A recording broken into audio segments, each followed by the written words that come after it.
What's good is Graphix. Thank God for another video. Man, it is some big news that just happened in the gaming universe. Microsoft has officially bought the rights to Activision for $70 billion and other studios as well. But we only focus on Activision because that's related to Call of Duty and that's what I play. Now, this was a very big move from Microsoft. I mean, like, they trying to monopolize the game, mobile games and all, Microsoft, right? So yeah, this is a big play. I don't really know how PlayStation is gonna respond. They got to make some power moves too if they're gonna stay relevant. Now, I think PlayStation is gonna be relevant, like regardless.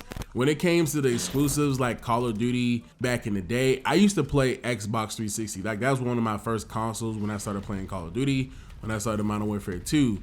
And I just remember every year it comes out, the new exclusives were for Xbox. But now it seems like in the next gen or so, the past 2 gens, it's been for PlayStation. So now do we think we're gonna see a shift back to Xbox? Or I personally think that they don't need to be doing this like exclusivity war. It's just, if you pre-ordered the game, then you can play the game earlier. It shouldn't be no 1 weekend, 2 weekends or whatever. If you pre-ordered the game, weekend 1, weekend 2, whatever, right? It should be like that. It shouldn't be no power struggle between 2 companies. I think that's crazy. But this also got me thinking of the culture of the actual game and if it will change or not. And to be honest, we know it's not going to change now because the next Call of Duty probably going to be Modern Warfare 2 2022, but that's still going to come out and that's still going to be under Activision as the independent indie developer. Hopefully they don't spam doors and safe spaces in this game. But in the future, right, and sometime in 2023, are we going to see any changes to Call of Duty? Now, some of the biggest changes that really affecting Call of Duty now is 2 big things, 2 really big things. The yearly cycle, and me personally, I really love the yearly cycle. I love seeing a new Call of Duty come out. It's just me because I've literally been playing the game since Modern Warfare 2, and since then it's been a yearly, release. So I'm kind of used to that, but I can understand how it can be a negative because if the games are released and rushed, they're not going to actually have a decent game that comes out. And then since they don't have a decent game that comes out, therefore the next game is going to go through the same process of it being rushed and not finished. Then they're going to go back and complete the game when it's already over with the cycle. And that just, it sucks, man.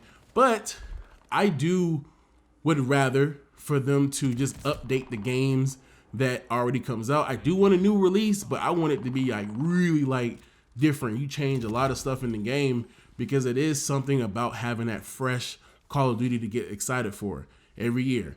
Me personally, but maybe a lot of other people might think differently, but me personally, I just want a new Call of Duty. So if the updates are really extravagant and they fix the game with weapon balancing and no more glitches and all those other bugs and stuff in the game, then the games can run really smooth and it can be great. Now, the other thing that they have is that skill-based matchmaking.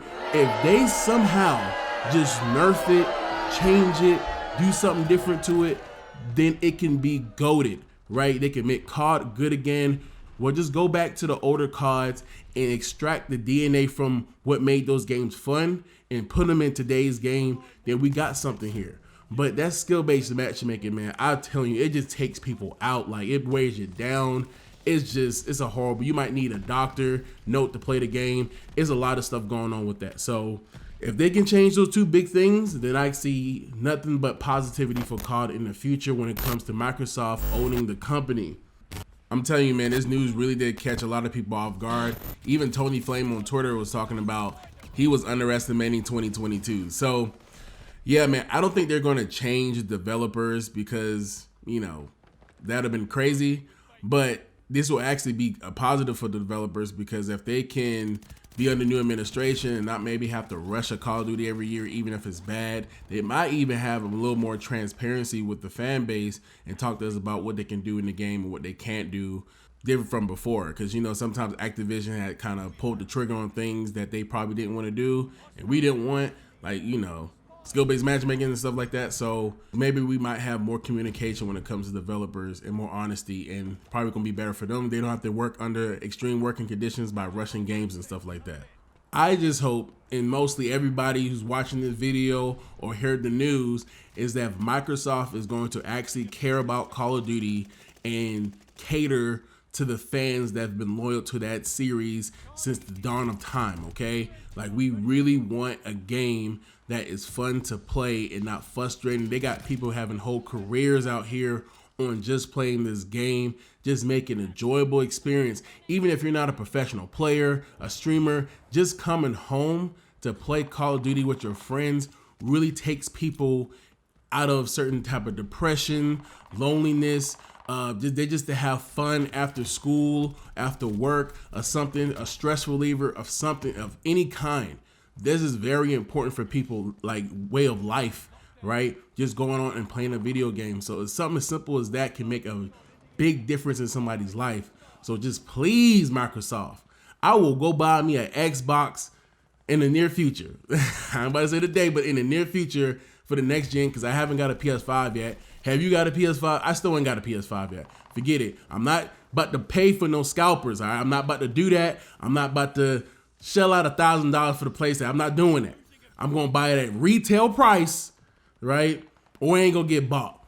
Now they did say, I think they did say after Modern Warfare 2022, the games are not going to be on the current gen anymore, or last gen PlayStation 4 and whatever that gen.